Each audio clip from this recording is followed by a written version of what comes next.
Uh-oh. Amen. Uh-oh. Uh-oh.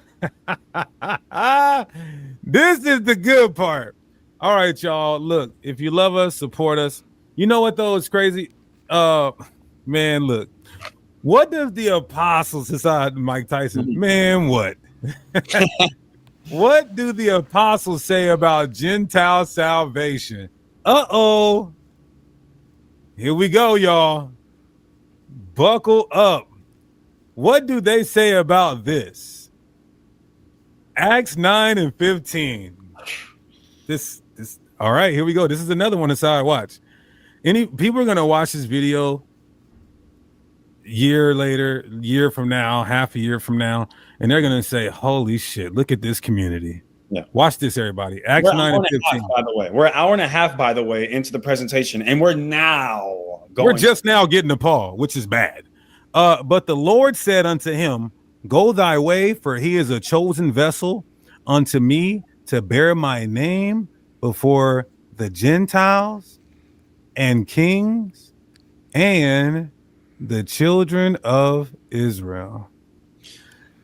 The NLT says, but the Lord said, go, for Saul is my chosen instrument to take my message to the Gentiles and to kings as well as the people of Israel. Watch this, everybody.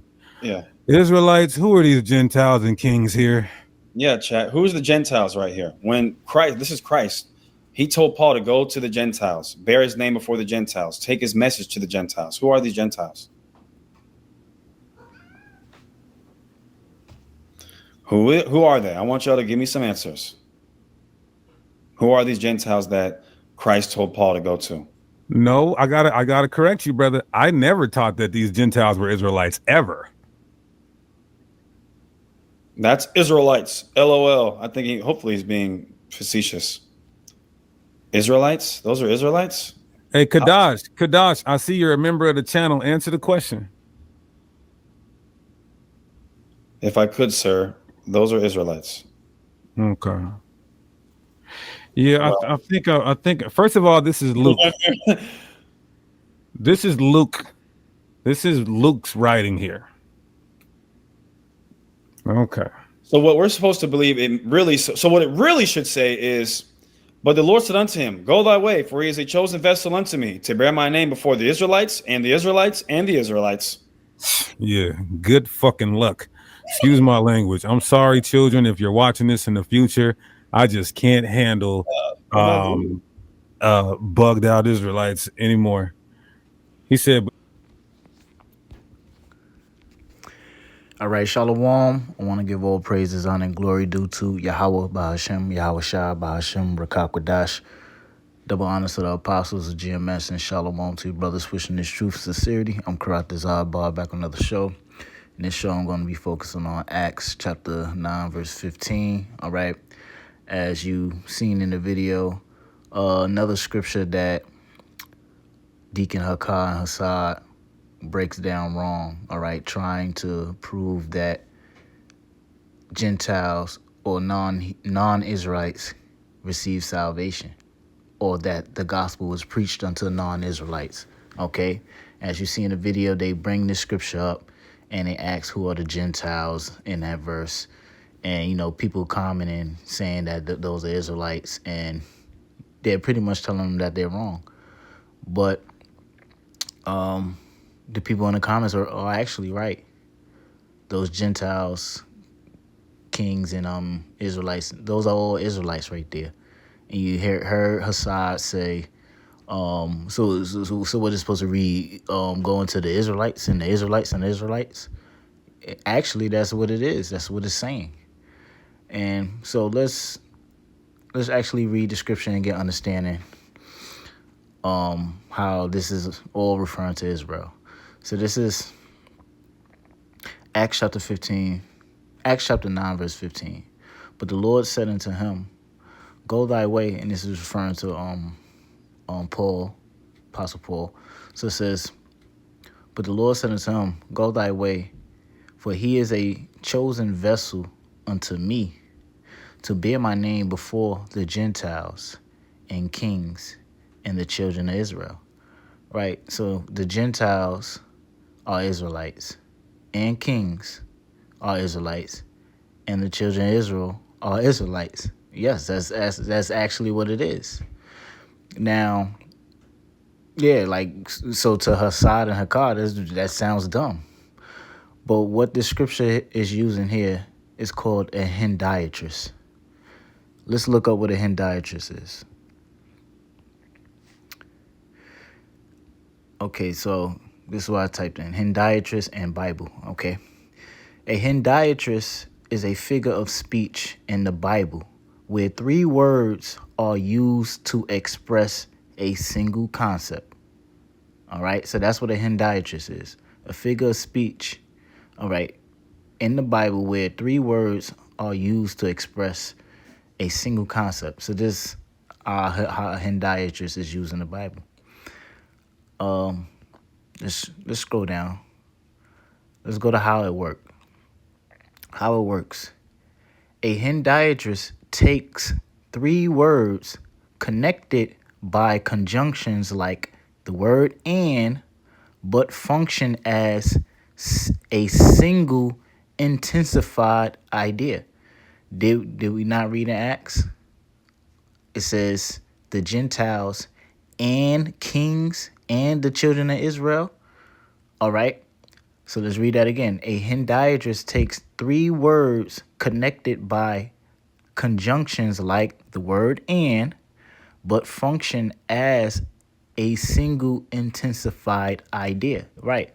So when you read Acts 9 and 15, let's read it again. But the Lord said unto him, Go thy way, for he is a chosen vessel unto me, to bear my name before the Gentiles and kings and the children of Israel. This is a Hendiatris. And it's using the conjunction word and to join three words to intensify the same idea.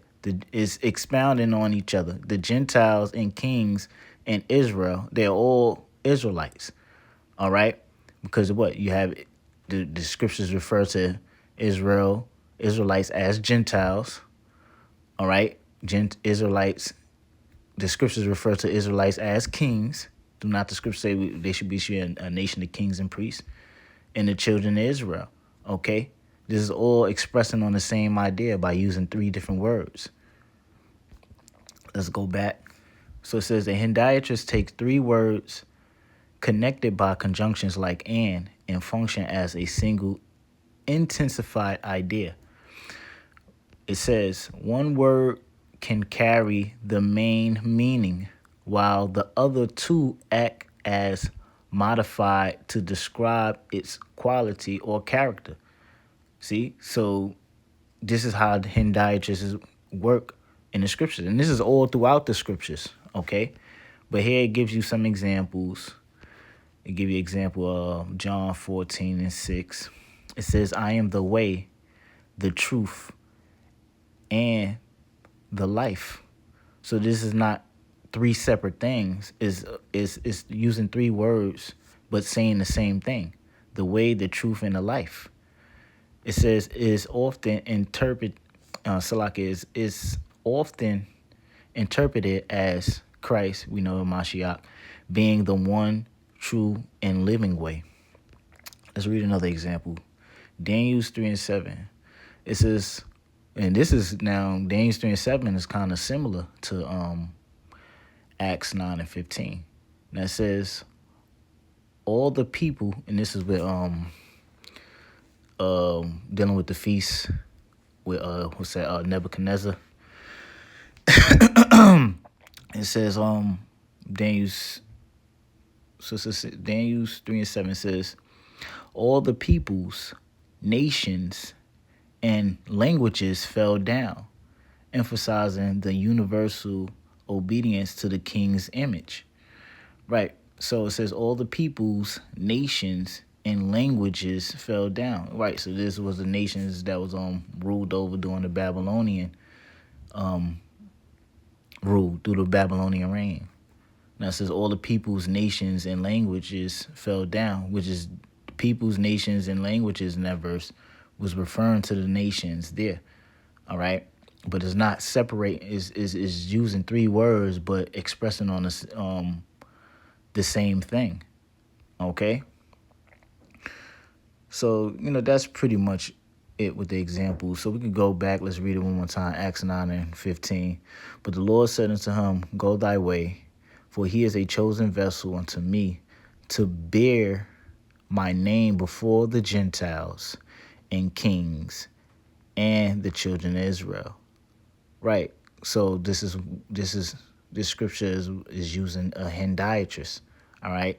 The Gentiles, kings, and children of Israel, they're not three separate persons to say, but is expressing on the same thing. The Gentiles, the kings, and Israel are all is all speaking of Israelites. All right. It's all speaking about the nation of Israel. Because the nation of Israel is referred to as Gentiles in the scriptures and kings, okay? And also, the children of the Most High, the children of his people, okay? So this is how you properly understand this scripture, all right? Which, as you can see, Deacon Hakah in the side, Deacon Hakah in the side, this is something that they don't understand, okay? And without that understanding, they read it and think that it's talking about Israelites and other nations, all right? But then they bring out this scripture with confidence, like the Israelite community are dummies and we're lost in the scriptures. But they're the ones that's actually lost in the scriptures, okay? Because they don't understand the poetry and the metaphors and symbolism that the Most High uses throughout the Bible, all right? Or how the Most High speak in, different poetic ways. So, with that, hope you brothers learn something. I want to say all praises, honor, and glory due to Yahweh Ba'ashem, Yahweh Shah Ba'ashem, Rakak Wadash. Double honors to the apostles of GMS and Shalom to the elect. Shalom.